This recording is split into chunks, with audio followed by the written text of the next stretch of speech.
Now, today we are in part 2 of a series that we started last week called Uncertain.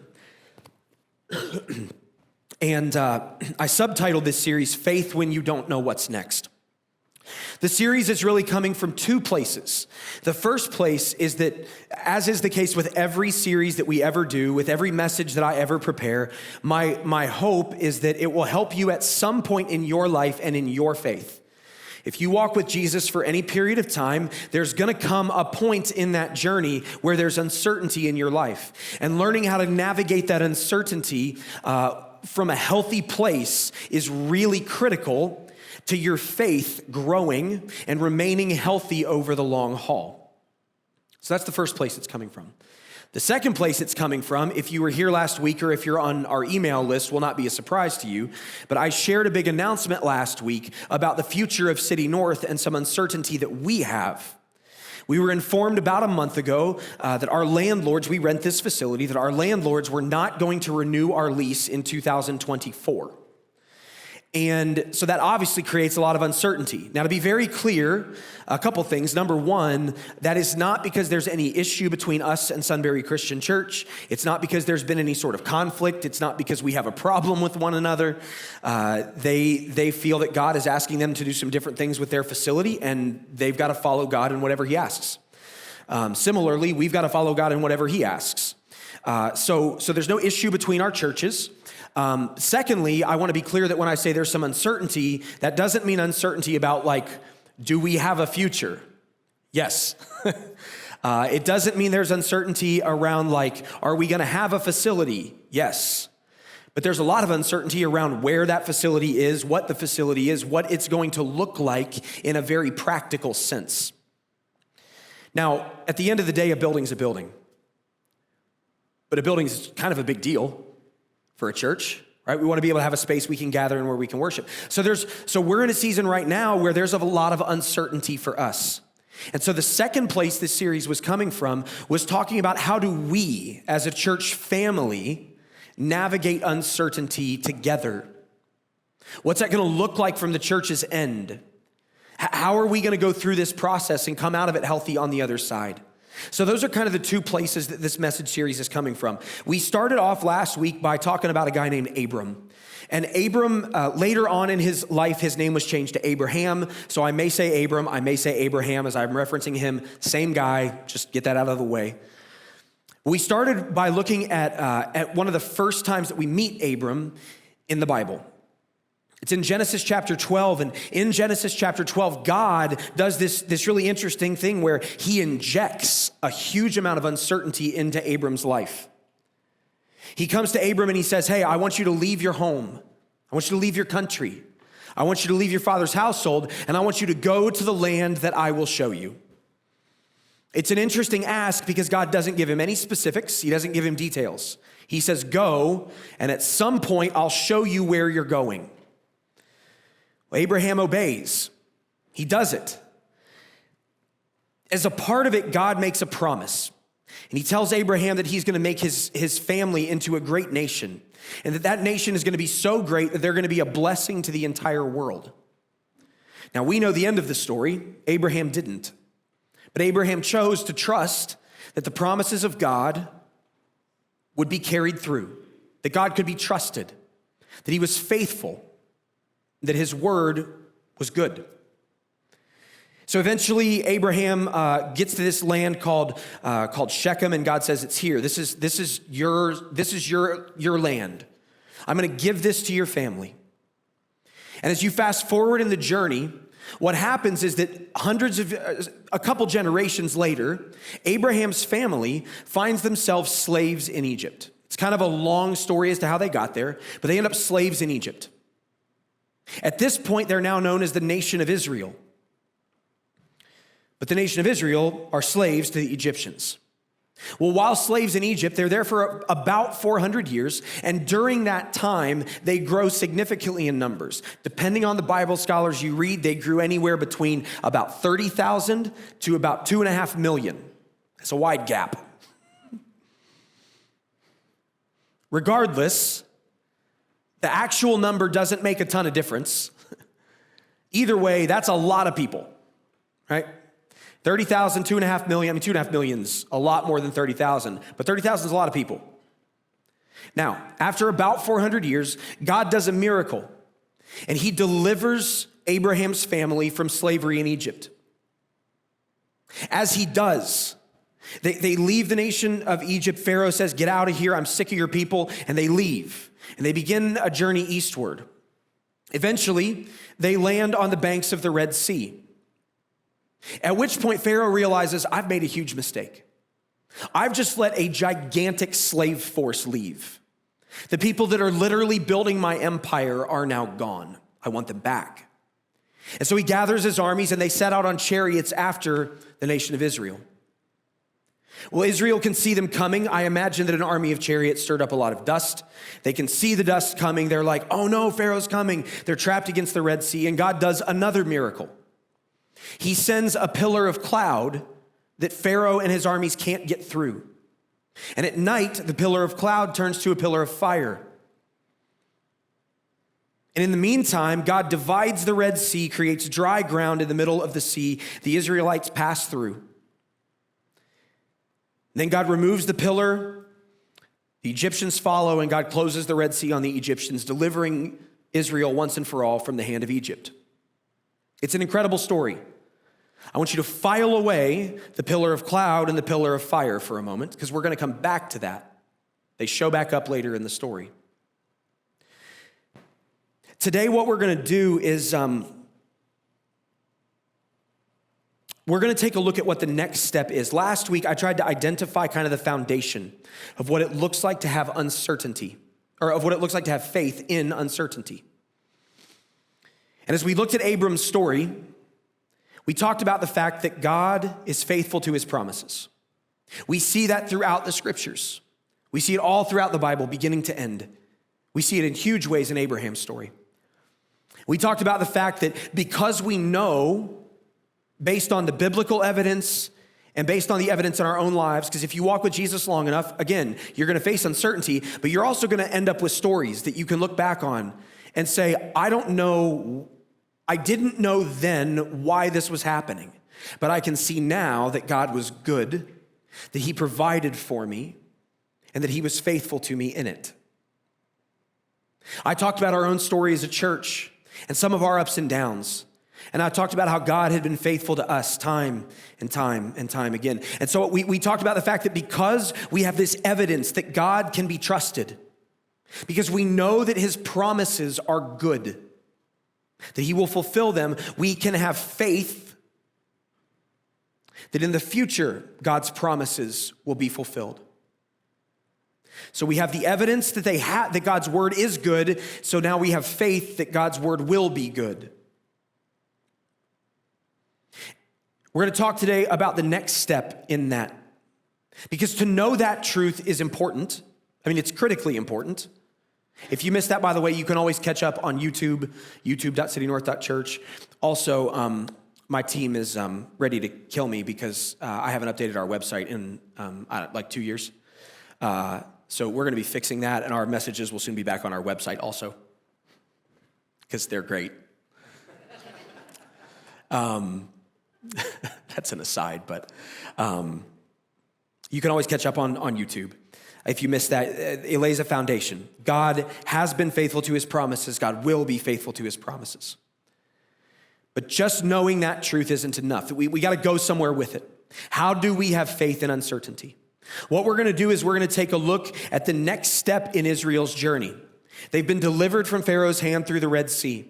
And now they're entering into a period that turns out to be about 40 years of navigating and going through the Sinai Peninsula back to the land that God had promised them hundreds of years before to Abraham. And it's within this story, there's this one little detail that we find in Numbers chapter 9 that would be very easy to miss, but it's fascinating. And it gives a game plan for how to deal with uncertainty and how to maintain healthy faith within it. So, as they're in the wilderness, the nation of Israel, God begins to establish with his people what it looks like to be his people. When God established his covenant with Abraham and then with Isaac and then with Jacob, the family was never quite big enough that they were a nation. Now they are. And not only that, they're a nation that has only lived as a nation as slaves. They have no idea how to behave as an organized nation underneath God's rule. And so God begins to establish laws, and he begins to establish systems and structures of what it looks like to be his people in a practical day-to-day sense. The underlying principle of all of it is, listen to me, trust me, do what I say, because I know what's best for you. The underlying principle is, follow me, not you, not even Moses. I'm going to talk to Moses, but follow me. Now, in this particular case, follow me is literal. They're in the desert, and they're trying to get to a location. And God even creates a mechanism for how they're going to follow him in the desert. So that's where we're going to pick up Numbers chapter 9, starting in verse 15. It says, on the day the tabernacle, the tent of the covenant law, was set up, the cloud covered it. From evening till morning, the cloud above the tabernacle looked like fire. That is how it continued to be. The cloud covered it, and at night it looked like fire. So pause. I told you to file away the cloud and the fire. The mechanism that God begins to establish with Israel for how to follow him is this cloud. Now let's get some words out of the way first. We don't use the word tabernacle a whole lot anymore.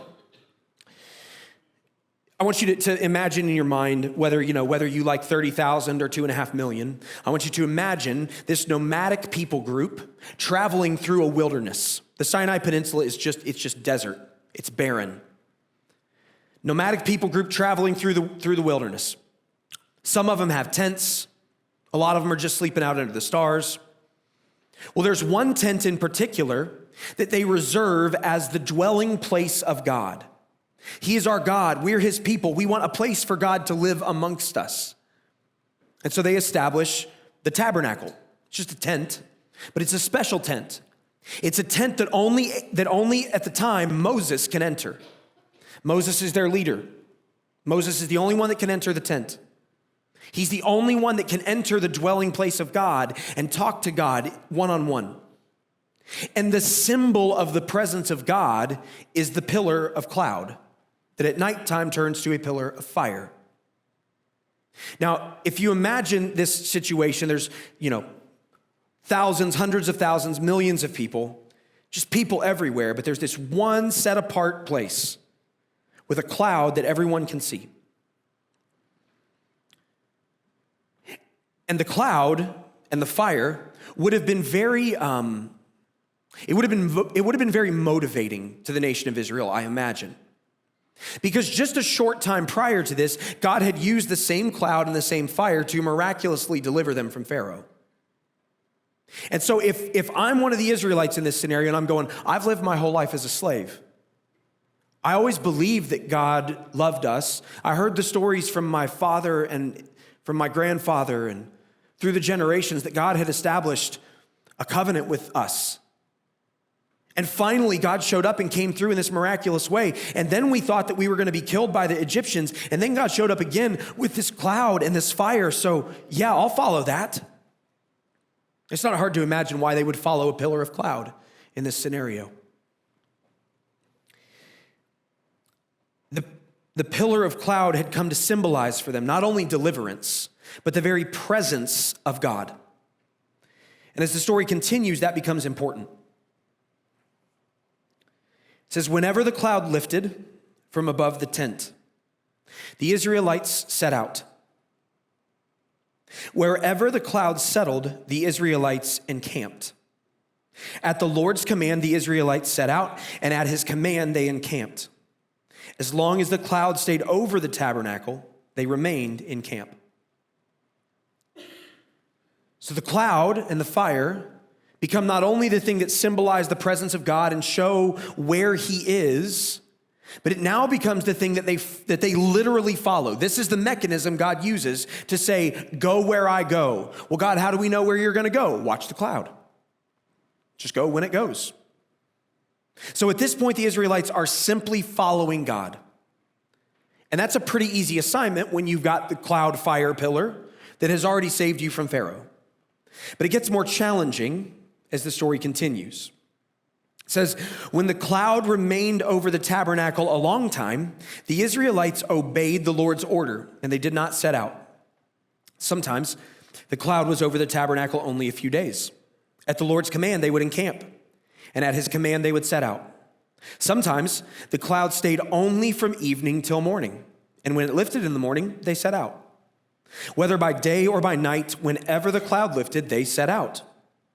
Whether the cloud stayed over the tabernacle for 2 days or a month or a year, the Israelites would remain in camp and not set out.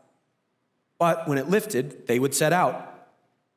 At the Lord's command, they encamped, and at the Lord's command, they set out. They obeyed the Lord's order in accordance with his command through Moses. All right, so you got the picture? They camped and they set out. And they did it all based on the cloud. When the cloud stayed put, they stayed. When the cloud moved, they moved. It was simple. The complexity came because the length of time was not so simple. Now, before we dive into the problems of that, there's three very important actions the Israelites took that I think are the key to navigating uncertainty with faith. Those three things are that when things are uncertain, what the Israelites did and what we should do is that when things are uncertain, we wait, we watch, and we obey. We wait, we watch, and we obey. That's what Israel did. They waited, they watched, and they obeyed. If the presence of the Lord was there for a day, they waited during that day. And then when the presence of the Lord moved, they moved. If the presence of the Lord was there for a week, they waited. And when the presence of the Lord moved, they moved. If it was a year, they waited. And even as they were moving, there was a waiting game, right? How far is the presence of the Lord going to go? How many miles today? Well, we're not going to stop on our own. We're going to wait for the Lord to stop. Baked into this entire process was a waiting game. The second thing they did was they watched. They couldn't know if the pillar was moving if they weren't watching the pillar. They couldn't have known when the pillar stopped if they weren't watching the pillar. So it's kind of like, it doesn't say it explicitly, but it's baked in, right? They had to watch the presence of God to know when to move and when to stay.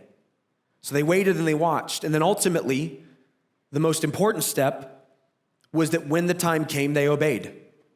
Whether that was obeying in setting out or whether that was obeying in camping, they obeyed the Lord. They waited, they watched, and they obeyed. What we're going to do today and over the next couple weeks is we're going to take a look at each one of these in turn. Today, we're going to talk about waiting on the Lord. I want to try to get fairly specific with how we do these things because they're critically important when we're navigating uncertainty. How do we wait on the Lord? Well, here's the thing about waiting. Waiting can either be a very easy thing to do, or it can be an immensely difficult, bordering on impossible thing to do. Part of that depends on your personality. Part of that depends on my personality. But there's a bigger factor at play, I think. And this is why it was such a challenging thing, I believe, for the nation of Israel. The reality is that God moves. God moved in the nation of Israel, and God moves in our lives when he wants because of what he sees and what he knows is best. And to be real honest, he doesn't take us into account a whole lot in that. I should say that differently. He doesn't take our opinion into account a whole lot in that. He absolutely considers us. He makes all of the decisions that he makes for our good and for our benefit. But often, those decisions don't make sense to us in the moment.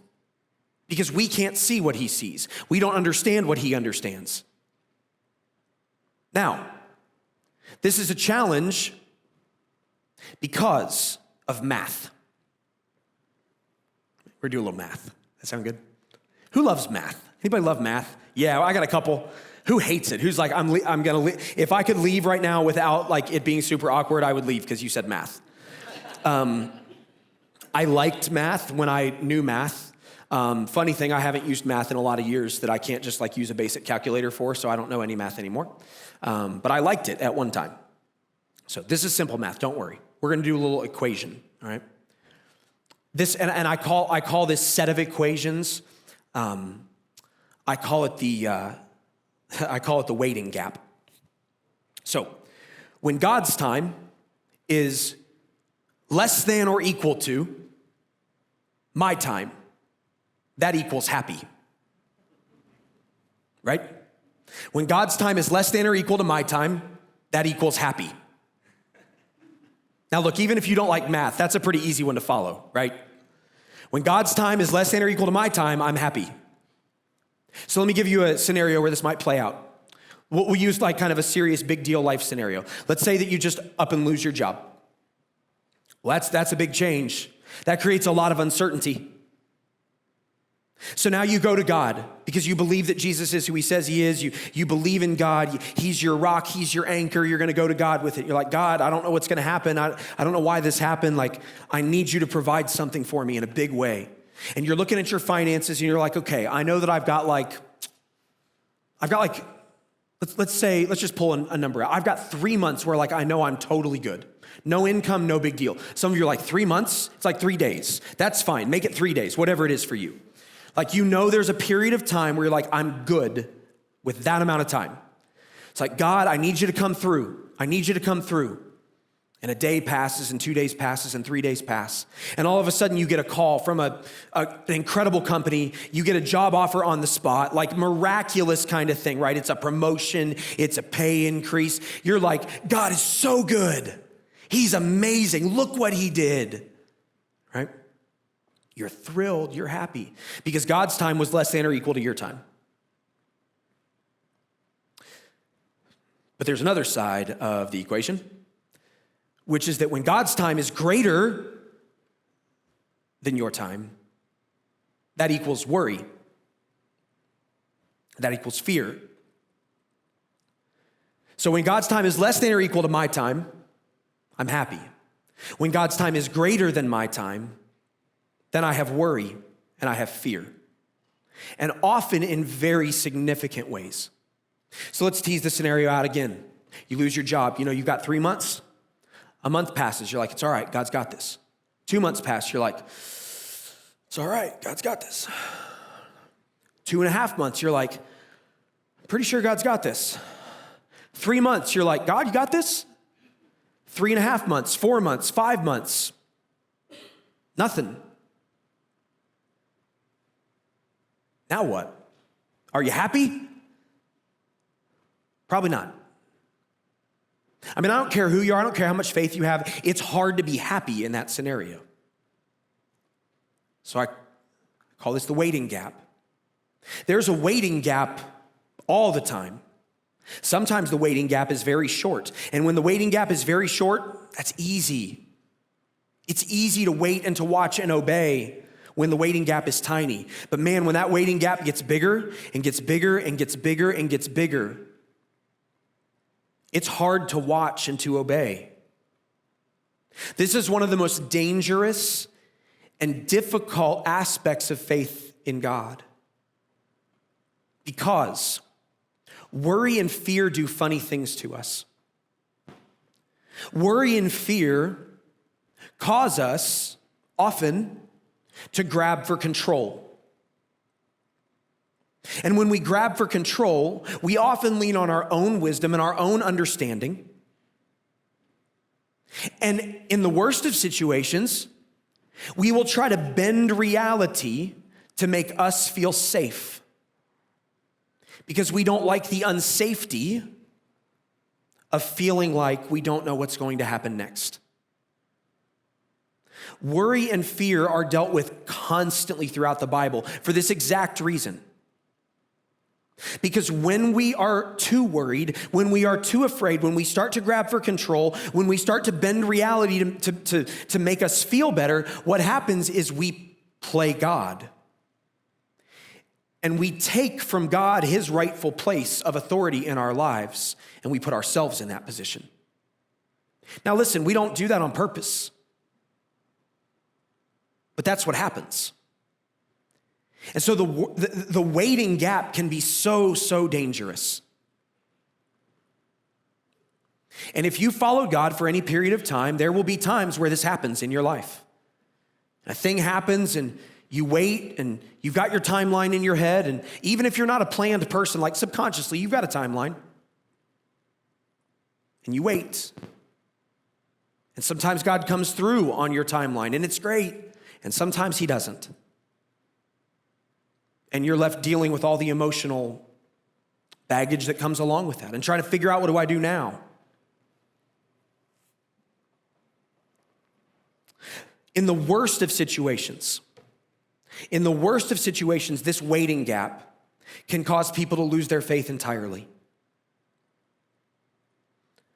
I've watched a lot of people that I care about over the last 5 to 10 years lose their faith.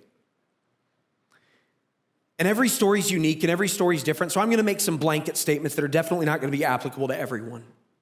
But in my experience, for a lot of people that end up losing their faith, this is why. Because something happens in their life, and God doesn't come through when they think he should or how they think he should. And they're doing their best to have faith, but at some point they grab the reins and they grab control. Well, here's the thing. When we grab the reins and when we grab control, stuff just tends to not work out very well. If you've made that mistake with God, you know. It just doesn't work. God has a way of highlighting how poor we are at decision making. And so things don't go well. And for some people, they look at the situations in their life and they go, God really failed me. God didn't show up. What they don't know is what would have happened had they continued to wait on the Lord. And in the worst of situations, somebody starts to get this thing in their heart where they go, I don't know that I can trust God because this thing happened in my life and God wasn't there. And then this other thing happened in my life and God wasn't there. And then this other thing happened in my life and God wasn't there. And for some people, they look at their life and they look at this string of failures on God's part. And what they don't realize is that it wasn't God failing them at all. It was them grabbing the reins too early and not trusting that God was going to come through. And in the worst of scenarios, people get to the point where they go, I do not believe that God is good anymore because God has failed me too many times for me to believe that he is good. The waiting gap is a big deal. Fortunately, the Bible is not silent on how to deal with and how to respond to the waiting gap. So I want to take the rest of the time that we have and I want to talk about what do we do in that waiting gap. When God's time is greater than our time, how do we navigate that, whatever it looks like? And again, I'm coming at this from two angles, right? Like one is your individual life. One is the life of our church. It's been a really interesting week this week since I made the announcement about the building. I've had a ton of different people reach out to me and ask questions and give options and send me realtors information. And listen, if you're doing that, keep doing that, okay? But also my response has largely been, I don't know. Well, what kind of rent are we looking at? How much square footage do we need? I don't know. I could guess, but there's some steps that need to be taken first. And it's been a funny week because I've been so encouraged by the response of our church family and the excitement of our church family around this. But the truth is that some of this is just gonna be a waiting game. And until we see that pillar of cloud move, we're gonna wait. And I don't know how long that's gonna be. I had somebody just this morning say so if something happened, if we got an incredible opportunity in April, would we leave? I was like, if I knew it was God, yeah. I don't know. I don't know when God's going to move. So how do we navigate that waiting gap? Like for me, here's what I can tell you. I know myself well enough to know that I'm not going to feel nerves about this until like October. October's my like, ugh. God, you going to show us something here? That's where, until October, I'm good. In October, I'm going to start to feel the little bits of, okay, God, you could move a little quicker. That'd be great. If it gets to November and we still know nothing, I'm going to feel that a little more. If it gets to December, I'm going to be talking real fast on Sunday mornings. Because that's what I do when I get nervous. Some of you are like, you talk fast now. No, you don't know. It can go quicker. If I start speed talking, you're going to know he's nervous about it. Worry is normal. I want to be clear before we get into how to deal with it. Worry is normal. Worry is a normal human response. The question is, what do we do with it when it happens? And again, fortunately, the Bible is not silent on this. In Matthew chapter 6, Jesus is in the middle of what's known as the Sermon on the Mount. Hang on just one second for me. Jesus is in the middle of what's known as the Sermon on the Mount. It's just this long section where Jesus is preaching and he's teaching about various things. In the middle of the Sermon on the Mount, he teaches on worry. I'm actually going to read quite a few verses that aren't in your notes today, but they're the verses that immediately precede what is in your notes. So Jesus says, therefore I tell you, don't worry about your life. Hang on, we're going to come back to that. Don't worry about your life. Don't worry about what you're going to eat. Don't worry about what you're going to drink. Don't worry about your body, what you're going to wear. Like, don't worry about what you're going to look like. He says, isn't life more than food and the body more than clothes? Look at the birds. They don't sow. They don't reap. They don't farm. They don't pack food away in barns. They don't have a bunker. He doesn't say that, by the way. I added that. Yet your heavenly Father feeds them. Aren't you more valuable than they are? Can any one of you add a single hour to your life by worrying? And why do you worry about clothes? See how the flowers grow? They don't work hard or weave their own clothing. But not even Solomon, the greatest king, the most wealthy king in Israel's history, even Solomon in all his splendor, he wasn't dressed like one of the flowers. If that's how God clothes them, if that's how God clothes grass, which is here today and tomorrow is burned up, how much more is he going to clothe you? So don't worry, saying, what should we eat or what should we drink or what should we wear? People who don't know God, they run after all that stuff. But your heavenly Father knows that you need them. And that's a pretty famous passage. I kind of paraphrased it a bit. That's a pretty famous passage. If you've been in church like throughout your life, you've probably heard a pastor preach on that at some point. There's songs about this. What a lot of people don't know is how Jesus closes this teaching. And that's the more important part. Because Jesus doesn't just say, don't worry. That would be a stupid teaching. Don't worry. Got it, Jesus, thanks. Worry's normal. Worry happens. What do we do when we worry? He finishes by saying, but seek first his kingdom and his righteousness. And all these things, they're going to work out. Seek first his kingdom and his righteousness. And the clothing and the food and the drink and all that stuff you're worried about, God's going to give it to you. So don't worry about tomorrow, for tomorrow will worry about itself. Each day has enough trouble of its own. It's not just don't worry. Jesus gives us an action step. Seek first God's kingdom and his righteousness. And when you do that, the rest of it just kind of has a way of working out. If I could summarize it, what I would say is this. When you're in the waiting gap and you don't know what to do, you behave today like you believe God's promise for tomorrow. You behave today like you believe God's promise for tomorrow.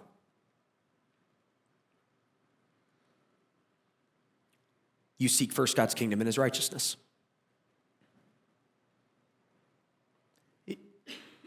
You put the simple things that Jesus asks first.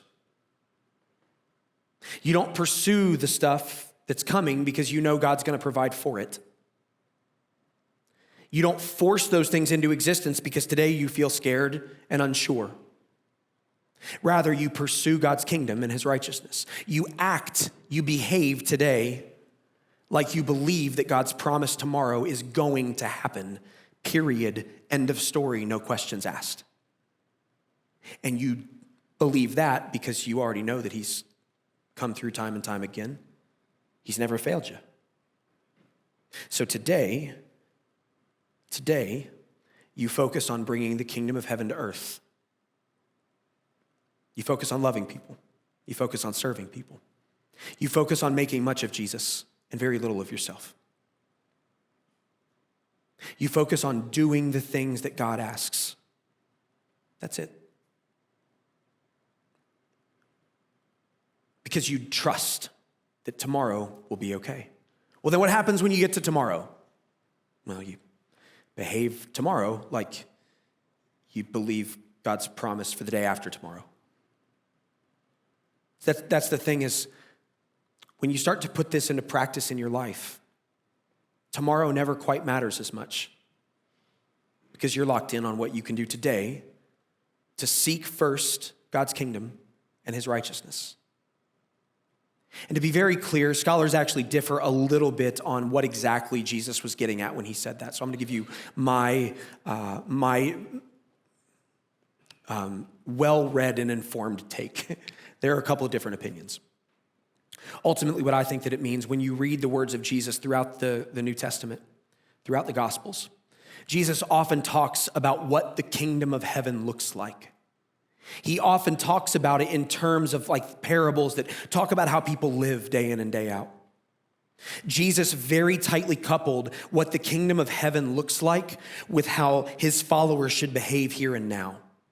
In other words, Jesus was constantly teaching that it's our responsibility as Jesus followers to bring little bits of the kingdom of heaven to the earth today. That's one of our jobs. It's one of our most important jobs. I'm going to soapbox for like this long, so bear with me. There's a very common popular theology that results in Christians living and behaving as if the earth is bad and we need to get away from it because it's evil. That's not biblical, like at all. In fact, the biblical view on the earth is that it is good and that God is going to restore it in the end. And so we shouldn't be seeking to leave it. We should be seeking to bring the kingdom of heaven to the earth. Now, is that going to happen in its entirety before Jesus comes back? No, it's not. But that doesn't mean we don't try. It means we work really hard to do it. And you see this in the teaching of Jesus constantly. So if your theology, if you've never thought about this before, which a lot of Christians have not, if your theology kind of teaches that like, well, earth is bad and evil, and so we just need to get away from it. That's like the ultimate goal is to get to heaven one day. Well, Jesus is going to restore the earth. There's a lot of scholars that think the earth is going to be heaven. I don't know the answer to that question. Jesus does. We're going to find out one day. Can't wait to ask. The point is, regardless of how you look at that,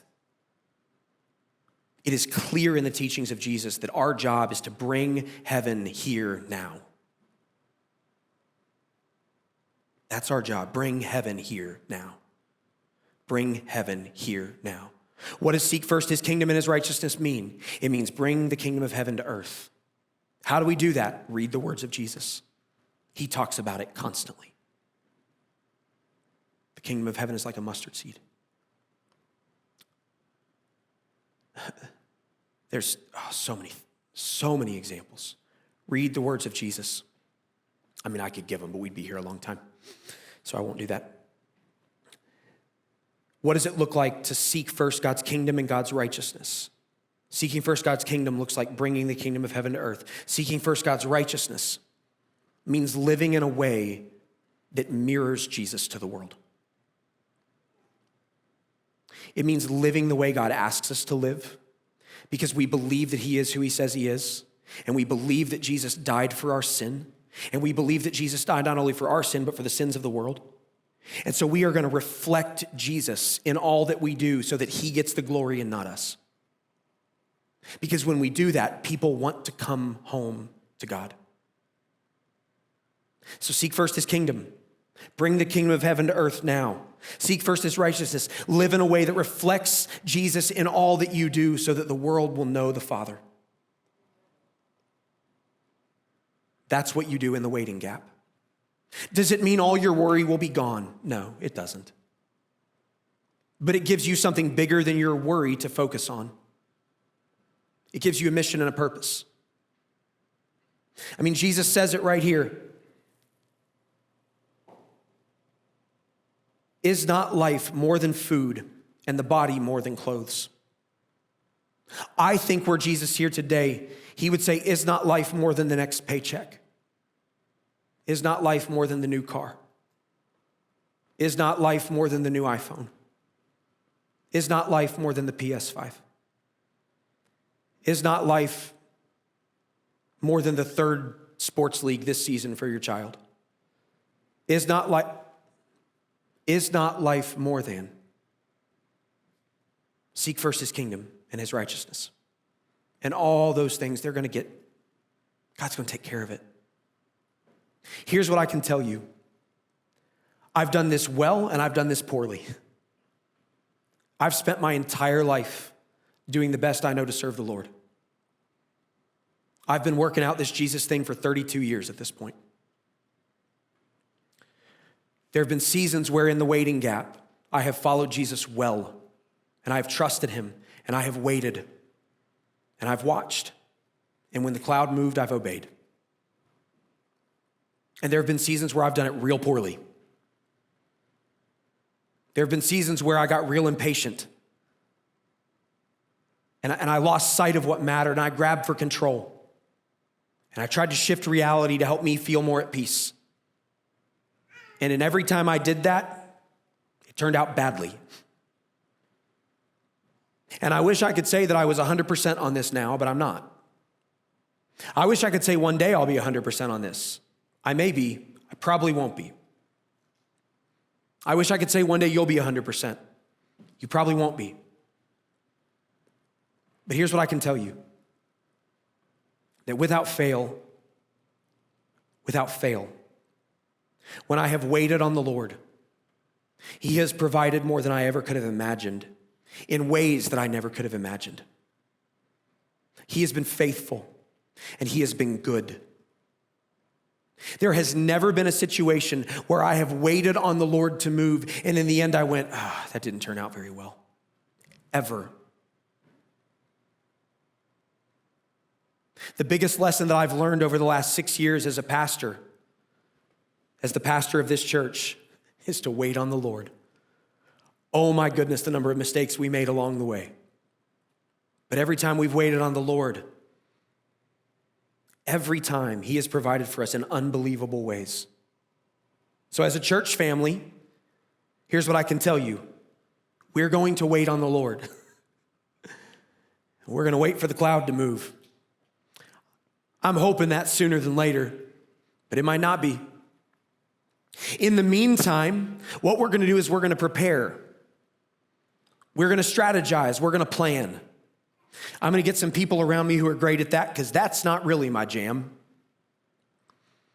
We're going to come up with scenarios about, well, what if we have to be portable for a little while? What kind of equipment are we going to need? And we've done portable before, like I know that world, we can make that happen. We're going to come up with scenarios for what if God asks us to stay here for a little while and do set up and tear down? We're going to come up with scenarios for what if we rent another church building on a Sunday night for a little while? We're going to come up with scenarios for what if God provides us? What if somebody says, hey, I've got this piece of land, you want it? We're going to come up with scenarios for what if somebody just gives us a building? We're going to come up with scenarios for what if we rent a storefront? We're going to come up with scenarios and plans, and then we're going to go, okay, God, you show us. What is it that you want? God, make it clear. Last week, I handed out prayer cards, and I don't have one up here with me again. I believe those prayer cards are going to be out in the lobby on your way out today if you didn't get one. They're just little cards that have some prompts on them. And if you read those prompts, the idea was if you want to pray for City North during this time, if you want to pray for yourself during this time, take those cards, put them on a mirror in your bathroom, put them in your car, put them somewhere. Karina, put a table out in the middle of the lobby. When you look at those cards, pray one of the little prompts. And if you read the prompts, you'll see that at least one or two of them, they deal specifically with this like waiting on the Lord idea. God, give us clarity around when. Because the worst thing that we could do as a church is try to grab control because we're scared. The worst thing we could do is try to grab control because we're worried. The worst thing we could do is try to shape reality and force a lease situation or force a purchase of something or force something into existence because it's like, oh no, what are we going to do? So instead, we're going to wait. And when the cloud moves, we're going to move. And when the cloud stops, we're going to camp. And when the cloud moves, we're going to set out. And when the cloud stops, we're going to camp. And with the Lord as our guide, we cannot go wrong. We will end up at every step along the way exactly where he wants us. And even if that step doesn't make sense to us in that moment, it will make sense in the end because the Lord is good. Let me pray.